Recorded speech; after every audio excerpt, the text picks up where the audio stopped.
Hi friends, MD Vegan. I make a shake with peaches today. Yeah, all these fruit that are now beginning to ripen in the summer coming to onto our table again. They are all amazing. And each, the peach here is one of them, each are worth their own dishes.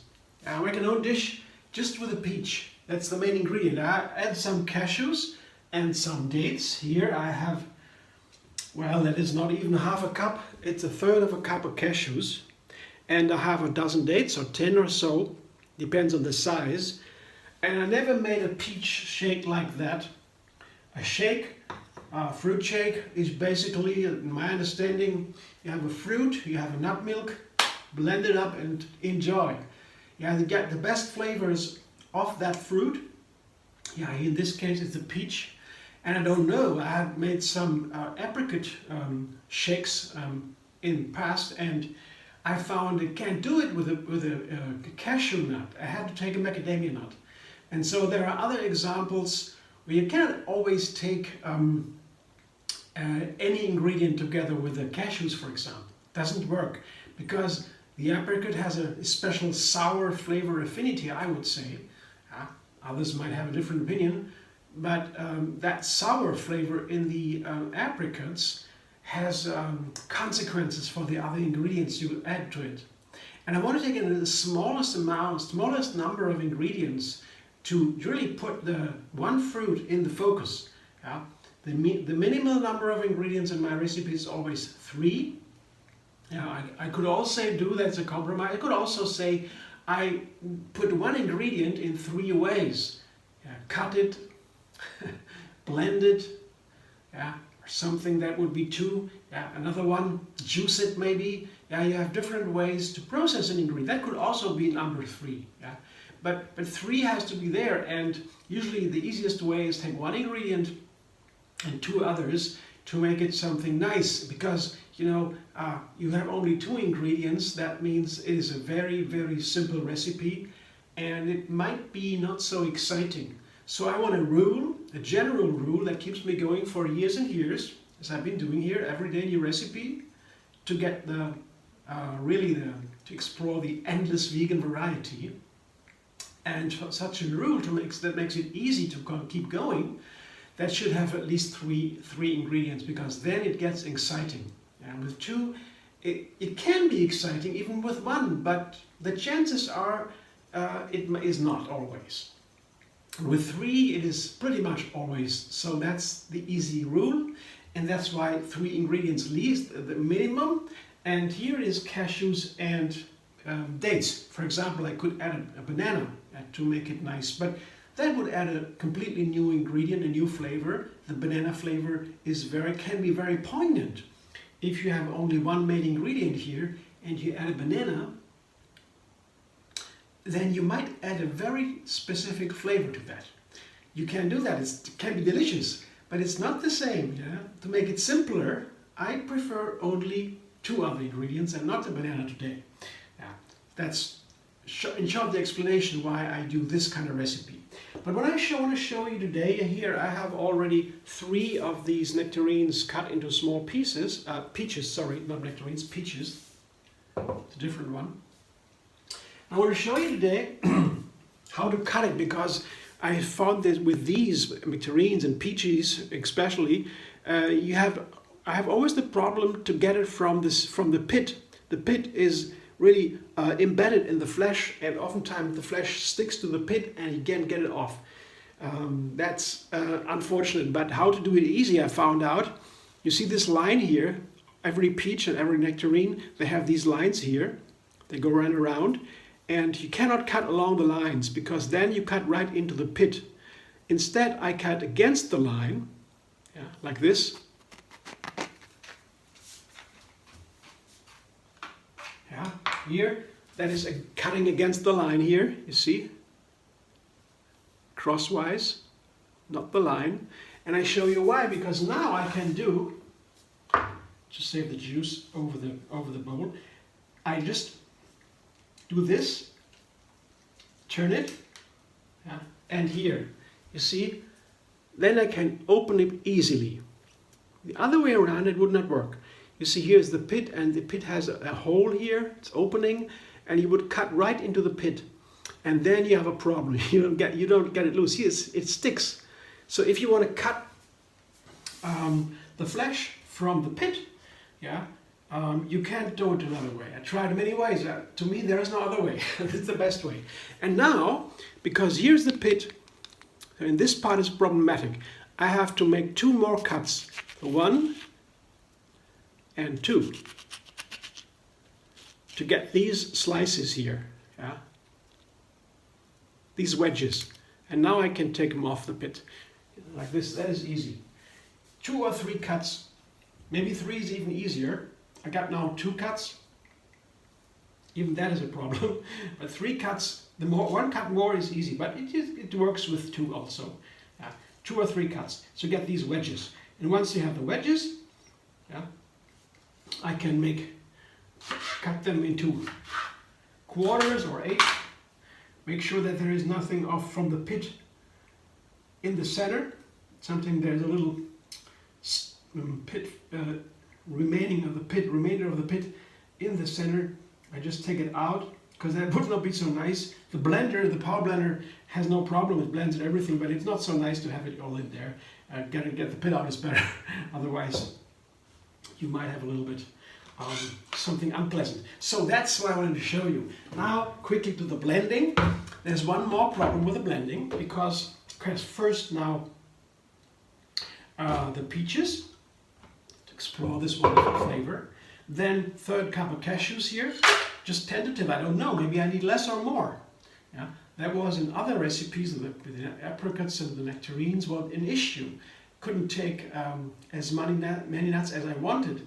I had to take a certain amount. Let's see what happens here. And 10 or so dates. Yeah, that's the base. And here, that's the next problem. I have some ice here, ice cubes.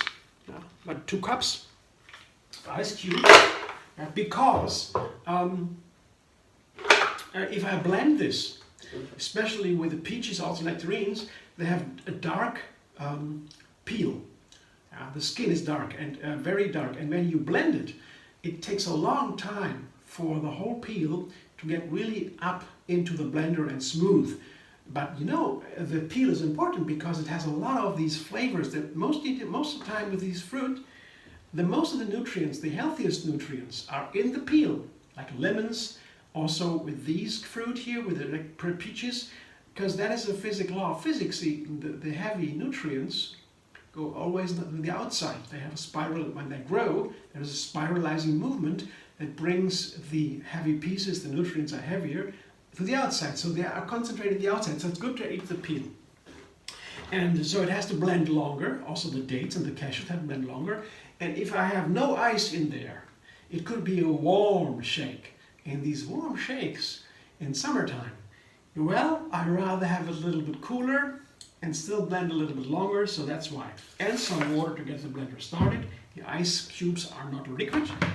I need a little bit of liquid here, down there, to get the blender started. That's just a little bit. So now we can go blender dance.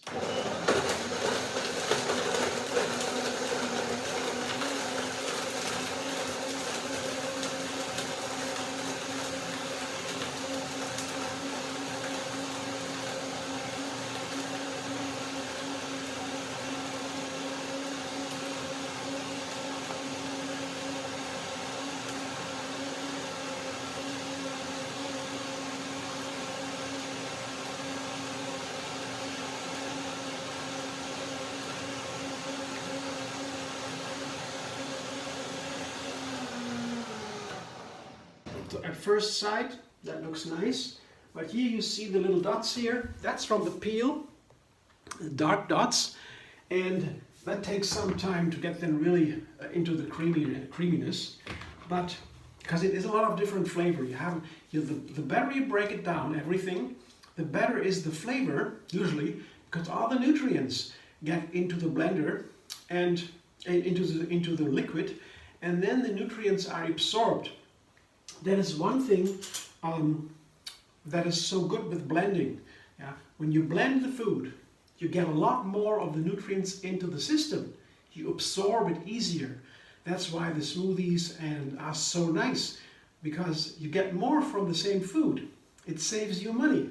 It saves you food. That's scientifically proven, there's no doubt. There are other downsides from the smoothies too, because the teeth can be a little bit affected. That's why you should maybe wash the mouth with water after having the smoothie and wait an hour until you brush the teeth, because the animal gets softer directly after eating it. So you brush right after eating the smoothie, you might take a little bit off from the animal. That keeps the tooth safe, the hard cover of the teeth, it's animal. And that should be hardened again, and it takes an hour or so. After an hour you can brush your teeth and then you're safe. Yeah. So that's a downside of the smoothie, because there's so much maybe so sour or sugar in the smoothie, it goes right to the teeth, and that's a little bit of a problem, but you can easily solve that. Yeah. But the most important thing, we have more nutrients. And then it's also a flavor thing, because the more nutrients go into the smoothie, into the liquid, the more of your flavor you get. It tastes very different. And now I see here the texture is wonderful.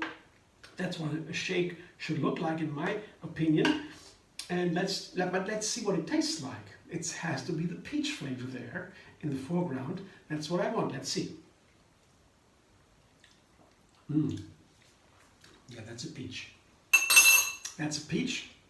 It's a perfect peach flavor.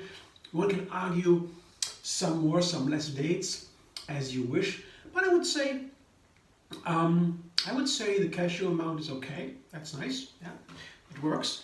And I will blend one more time. As I said, the first blending breaks it down. Second blending makes it really smooth and creamy. And now it has time to soak a little bit while I'm talking. And let's see what happens after the second blending. It's still cool from the ice cubes. Now it gets creamy, I hope. Blender dance.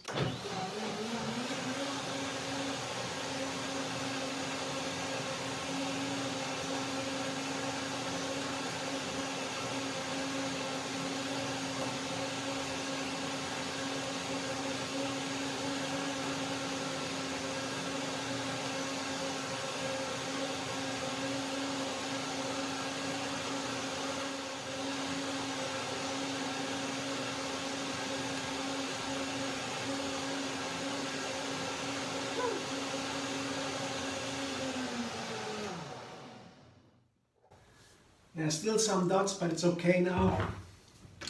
You don't get them all, but the texture should now be perfect. Let's taste it again. Yeah, texture looks nice, but let's taste it. Peachy. Show me what it looks like in my little glass. See, it's a perfect shake, I would say, to enjoy. Yeah, that's one fruit in the center, just the peach. And cashew nut works very well here. As I said, the apricot, I would rather recommend macadamias. It's a little bit more expensive, but if you want to really enjoy the apricot, try rather with a macadamia than with a cashew. There are so many fruit you can use in these shakes. Wonderful, you get the full amount of nutrients, better than eating them as is, or in a fruit salad with a smoothie. Definitely more of the nutrients. And what can you ask for, right? It's definitely delicious, in my view. How you feel about it, I would like to know. Comment. Maybe you liked my video. I hope you enjoyed. Thanks for watching. Like it, subscribe, MD Vegan on YouTube. Have another recipe every single day. And find me on Facebook, Instagram, Pinterest, and Twitter.